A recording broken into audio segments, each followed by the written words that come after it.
Welcome back, DualSighted, back with another crazy Saturday after last week's, crazy boxing night. Today's UFC night, but for today's, Arguably a better night today. by far, easily, by far. And today's topic is Kamaru Usman, Yeah. the Nigerian nightmare. He just baptized. What didn't Jorge say he was gonna baptize?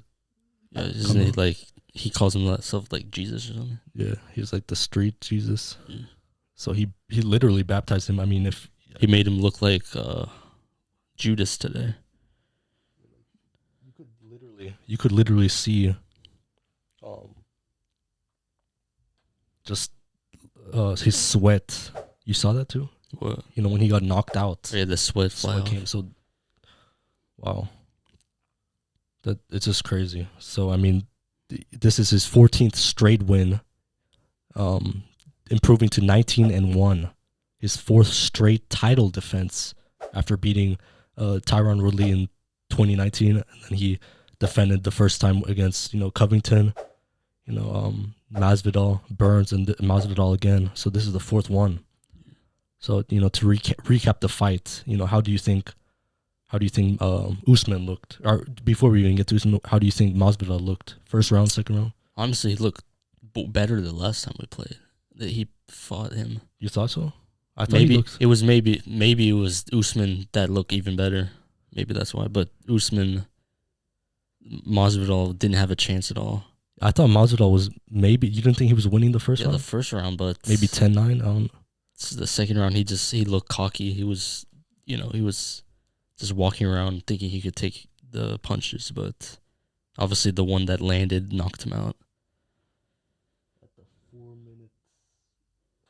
At the 4-minute mark of the second round, he knocked him out. He was. I think Masvidal was kind of like showboating a little prior to the knockdown or knockout. So Masvidal, I think the second round he started to. You could tell that Masvidal came in from the first round to the second round. He was a little exhausted, huh? Yeah, a little. But Usman, obviously, he's the champion, so he knows how to, conserve his energy.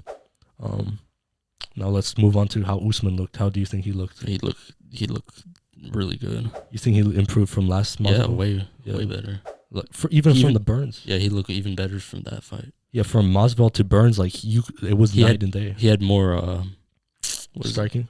No, he had more motivation in this one's since he was going up back against Masvidal. Yeah, and Masvidal with the Usman stated like, oh, Masvidal, with the excuses 6 days notice, so he had a built-in excuse. But I mean, even Masvidal post fight he said he won this fight fair and square.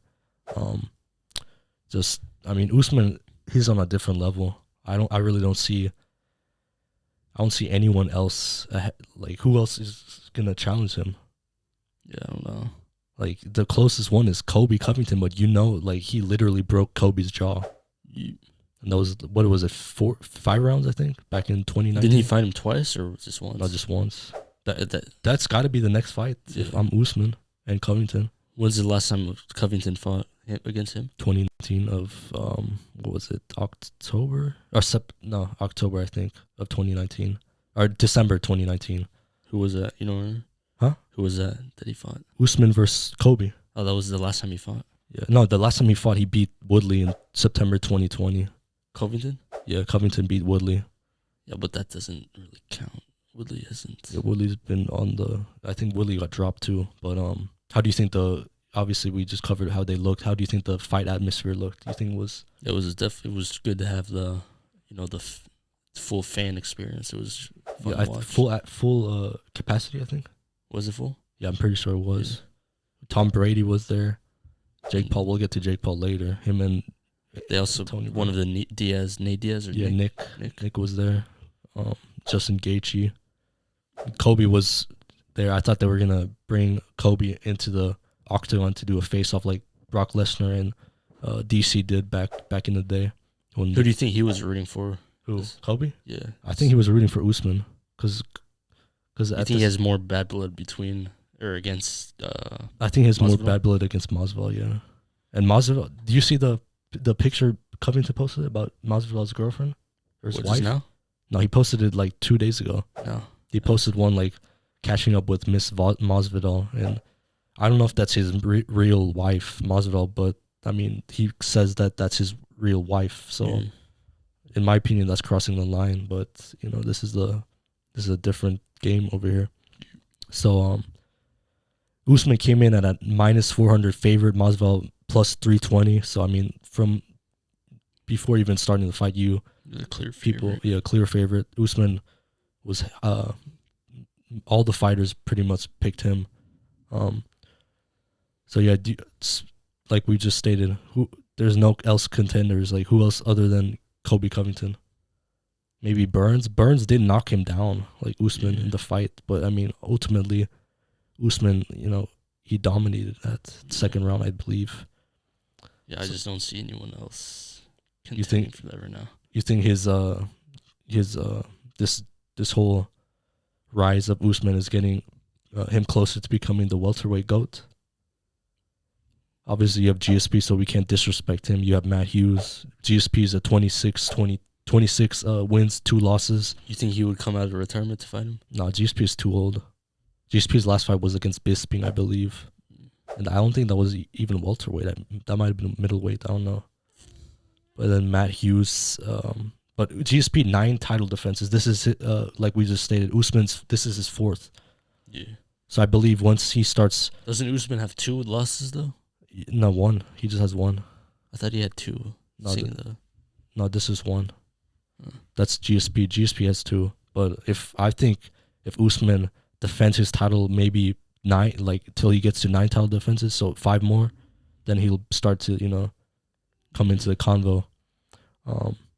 So what I just stated, what else do you think he has to accomplish to become in the conversation for the welterweight GOAT? I think since there's no one else contending, I don't know. I don't know if I would put him there yet. You don't think so? Until there's actual contenders? Yeah. See what he can, because people. You even said that you think Masvidal is a little overrated. Yeah, overrated. I last time I predicted a TKO, but it was a KO, I believe. You said like 5th round or something. I said after 3rd, so yeah, I was kind of wrong in that. But what do you predict? Like, I don't know, the last round or something. Yeah. So I mean,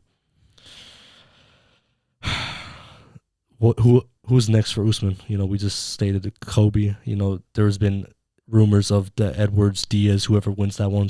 I think Ali Abdelaziz said that if Diaz wins that fight, his next up with Nate Diaz. Yes, I don't think Nate Diaz would have a chance against Usman. First of all, Nate Diaz doesn't have a chance against Edwards. I don't think so. Edwards is 18-3, and his past his prime, I think. Yeah, and Diaz, I mean, you could kind of argue the same about him and Masvidal, that they're, he beat Conor,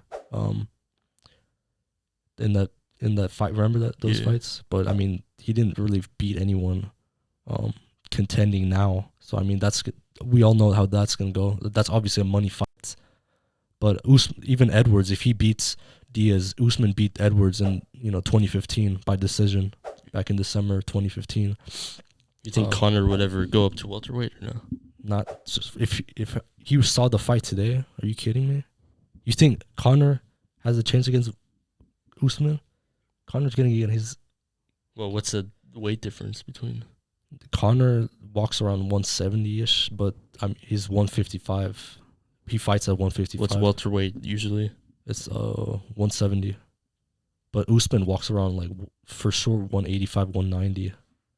Same as Masvidal. You think Conor has a chance against Usman? If Dustin Poirier knocked him out, like, think about Usman, like maybe, the power. Maybe prime Conor, but I don't know. I don't even think that. That's Conor's just. Conor, his striking is just. It doesn't matter who he went up against. He would go up against. Yeah. Obviously, Usman is a bigger guy. And Usman, even prior to this fight, like, people were saying just like, on the last fight, he was stomping the toes, remember? Yeah. So, I mean, he didn't even. He wrestled. He took Masvidal down once, I believe. And then Masvidal got right back up. But I mean, Usman didn't do what he did last time in putting him against the fence. Like he like actually stood up and striked with Masvidal, which was the one thing that, you know, the most dangerous thing for Usman, in my opinion. Because Masvidal, there's no way he was gonna win by submission or decision. It was a knockout win for him. But, you know, obviously there's, like you stated, there's no contenders in the welterweight. Do you think there's a possibility he moves up to middleweight since Adesanya isn't there? And he's, even when he was asked by I think Okamoto, he said absolutely. If Izzy's willing to move up, well, he is moving up. But if he's willing to give up that 185 belt and says I have nothing to do with that anymore, then absolutely I would entertain that thought. So going up against Acidon, or no, if Izzy stays up in light heavyweight, so he doesn't want to go up against, you know, because they're tight. So if Izzy stays out of that division, then Usman's willing to move up, which I think. Who's in that division that could? Robbie Whitaker. That's the Vittori. Vittori just got announced versus Adesanya, but you think I think Usman could. I think he could make a run in that. Like, who else is going to be there? Like Paulo Costa, Robbie Whitaker. There's not, like, I'm pretty sure Usman could, you know, hang with those guys. But just a crazy night. Just a crazy. Oh man, did you think it was gonna be this quick? I definitely thought it was gonna last longer, but Usman showed up. He looked way better in his hometown, in Masvidal's hometown. Even Masvidal post fight said, you know, this is in front of my people, so, you know, this hurts, and this is his first time being knocked out too. Yeah. You know, he got submitted, and he was trying to fight up too. Huh? When he got knocked down, you could see him trying to get up. Yeah, then he threw, I think, hammer fist or elbows Usman, and then that put him down. But man, Usman 170. He also had his boy behind him, Francis Ngannou, huh? Oh yeah. So if you have Ngannou behind you, I mean, you better not lose that one. But and he's also close with Izzy, huh? Yeah, they're all three. So all three basically, all three of them own each, you know, the division. Yeah. I think that when Ngannou won, it was from Nigeria or African descent. Like, he's from Cameroon, huh? Who? Ngannou, who's Cameroon. Oh, he is. Joel Embiid is from there too. Okay, yeah. But just Usman, he's light years ahead of everyone else. I mean, there's no one else that's even on his level. It's just, I mean, and he even was booed. Do you understand how why he was booed? I don't understand why. Yeah, I guess it's common when it's an American going against person out of not from the U.S. Because you saw with the Zhang. Yeah, Zhang Weili. Yeah. But wow. But, you know, to wrap it up, a crazy weekend. This one is better than last weekend, huh? By far. Yeah. Just this fight alone. Yeah, this fight alone destroys the whole Saturday last week. But it's gonna be interesting who's Usman's next challenge is. In my opinion, I think it's Covington. What do you think before we wrap it up? Yeah, probably him. So we both think it's Covington next fight, and yeah, this is DualSighted. Follow us on social media, and yeah, peace.